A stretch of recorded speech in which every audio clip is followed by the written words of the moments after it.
কাকড়া চলল শিয়াল পণ্ডিতের খোঁজে। কিছু দূর যেতেই দেখা হলো শিয়ালের সাথে। ও কাকড়া ভাই, কোথায় যাচ্ছ? কাকে খুঁজছো? আরে না শিয়াল দাদা, কাউকে খুঁজছি না। অনেকদিন বনে আসি না তো, তাই ভাবলাম একটু ঘুরে যাই। সকাল সকাল তোমায় দেখা পেলাম। দিনটা কেমন যাবে উপরওয়ালাই জানে। তা নদীর দিকে জল খেতে যাবে না? ও, ভালো কথা মনে করেছো।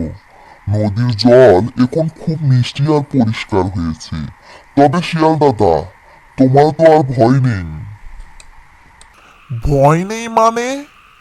ওই শয়তান কুমিরটা তো ওখানেই ওত পেতে থাকে। আরে না, সেই আপদ তো বিদায় হয়েছে। কুমিরটা মারা গেছে। আমি এইমাত্র ওকে ফুল দিয়ে সাজিয়ে সৎকারের ব্যবস্থা করে আসলাম। বিশ্বাস না হলে চলো আমার সাথে, দেখে আসবে। সত্যি বলছো? আচ্ছা চলো দেখি।